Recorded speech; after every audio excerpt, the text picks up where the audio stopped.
IPL സീസണിൽ അത്ര മികച്ച തുടക്കമല്ല മുംബൈ ഇന്ത്യൻസിന് ലഭിച്ചിരിക്കുന്നത്. കളിച്ച 4 മത്സരങ്ങളിൽ 3ലും അവർ പരാജയപ്പെട്ടു. ചെന്നൈ, ഗുജറാത്ത്, ലക്നൗ എന്നീ ടീമുകൾക്കെതിരെയാണ് മുംബൈ തോൽവി ഏറ്റുവാങ്ങിയത്. കൊൽക്കത്തക്കെതിരെ 8 വിക്കറ്റുകൾക്ക് വിജയിച്ചത് മാത്രമാണ് ടീമിൻ്റെ ഇതുവരെയുള്ള ഏക ആശ്വാസം. ജസ്പ്രീത് ബുംറ എന്ന പേസ് ബോളറെ മുംബൈ ടീം ശരിക്കും മിസ് ചെയ്യുന്നുണ്ടെന്നാണ് പൊതുവെയുള്ള വിലയിരുത്തൽ. IPLലെ എക്കാലത്തെയും മികച്ച ബോളർമാരിൽ ഒരാളായ ബുംറ കുറച്ച് നാളുകളായി പരിക്കേറ്റ് കളത്തിന് പുറത്താണ്. ബുംറ എന്ന് തിരിച്ചു വരുമെന്ന ചോദ്യമാണ് പ്രധാനമായും മുംബൈ ആരാധകരുടെ മനസ്സിലുള്ളത്. എന്തായാലും താരത്തിൻ്റെ തിരിച്ചുവരവുമായി ബന്ധപ്പെട്ട ചർച്ചകൾ ഇപ്പോൾ സജീവമായിട്ടുണ്ട്. ലക്നൌവിനെതിരെ നടന്ന മത്സരത്തിന് മുമ്പ് ഹാർദിക് പാണ്ഡ്യയും ഇക്കാര്യത്തിൽ മനസ്സ് തുറന്നു. ബുംറ ഉടൻ തിരിച്ചെത്തുമെന്നാണ് പാണ്ഡ്യ പറഞ്ഞത്. താരം ഏത് മത്സരത്തിൽ തിരിച്ചു വരുമെന്ന് കൃത്യമായി മറുപടി പറയാൻ ഹാർദിക് പാണ്ഡ്യ തയ്യാറായിട്ടില്ല. എങ്കിലും തിരിച്ചുവരവിൻ്റെ വലിയ സൂചന തന്നെയാണ് ക്യാപ്റ്റനിൽ നിന്ന് ലഭിച്ചിരിക്കുന്നത്. ലക്നൌവിനെതിരെ നടന്ന മത്സരത്തിൽ ബുംറയുടെ തിരിച്ചുവരവ് കാണാനായില്ല. ഇനി ബാംഗ്ലൂരിനെതിരെ നടക്കുന്ന മത്സരത്തിൽ താരം തിരിച്ചെത്തുമോ എന്നാണ് ആരാധകർ ഉറ്റുനോക്കുന്നത്.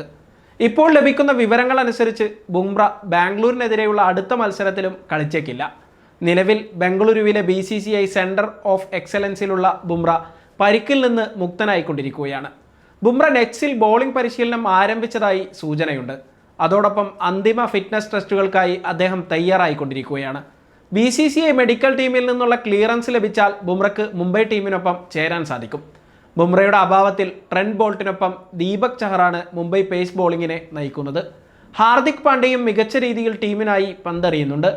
സത്യനാരായണ രാജു, വിഘ്നേഷ് പുത്തൂർ, അശ്വിനി കുമാർ തുടങ്ങിയ താരങ്ങൾ മുംബൈ നിരയിൽ അരങ്ങേറ്റം കുറിക്കുകയും ചെയ്തു. 2013 മുതൽ IPL കളിക്കുന്ന ബുംറ ഇതുവരെ മുംബൈ ടീമിന് വേണ്ടി മാത്രമാണ് കളത്തിലിറങ്ങിയത്. ആകെ 133 മത്സരങ്ങളിൽ നിന്നായി 165 വിക്കറ്റുകളും താരം വീഴ്ത്തി. ജനുവരിയിൽ ബോർഡർ ഗവാസ്കർ ട്രോഫിയിലെ അവസാന ടെസ്റ്റ് മത്സരത്തിനിടെയാണ് ബുംറയ്ക്ക് പരിക്കേറ്റത്. അതിനുശേഷം നടന്ന ചാമ്പ്യൻസ് ട്രോഫിക്കുള്ള ഇന്ത്യൻ ടീമിൽ അദ്ദേഹത്തിന് കളിക്കാനായില്ല.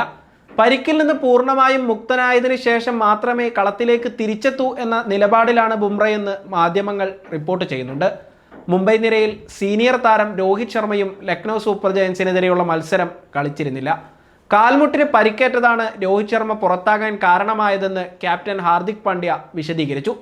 രോഹിത് ശർമ്മയുടെ അഭാവത്തിൽ വിൽ ജാക്സും റയാൻ റിക്കിൾട്ടനുമാണ് മുംബൈക്കായി ഓപ്പണിംഗിൽ ഇറങ്ങിയത്. മത്സരത്തിൽ 12 റൺസിന് മുംബൈ ടീം പരാജയപ്പെട്ടു. ഇതുവരെ സീസണിൽ ഒരു വിജയം മാത്രം സ്വന്തമായുള്ള മുംബൈ ടീമിനെ സംബന്ധിച്ച് ഇനിയുള്ള മത്സരങ്ങളെല്ലാം നിർണായകമാണ്. മോശം തുടക്കം ലഭിച്ചാലും ശക്തമായി തിരിച്ചു വരാറുള്ള ടീമാണ് മുംബൈ എന്നത് ആരാധകർക്ക് ആശ്വാസം പകരുന്ന കാര്യമാണ്. പോയിന്റ് പട്ടികയിലെ സ്ഥാനം മെച്ചപ്പെടുത്താൻ ബാംഗ്ലൂരിനെതിരെ വിജയം മാത്രം ലക്ഷ്യമിട്ടാണ് മുംബൈ ഇറങ്ങുക. എന്നാൽ ബാംഗ്ലൂർ ആകട്ടെ ആദ്യ 2 മത്സരങ്ങളിലും തകർപ്പൻ വിജയം സ്വന്തമാക്കിയതിനു ശേഷം അവസാന മത്സരത്തിൽ ഗുജറാത്തിനെതിരെ പരാജയപ്പെട്ടു. കൊൽക്കത്ത നൈറ്റ് റൈഡേഴ്സിനെതിരെ 7 വിക്കറ്റുകൾക്കും ചെന്നൈ സൂപ്പർ കിങ്സിനെതിരെ 50 റൺസിനുമാണ് RCB വിജയിച്ചത്. ഗുജറാത്തിനെതിരെ 8 വിക്കറ്റുകൾക്കായിരുന്നു ടീമിൻ്റെ തോൽവി.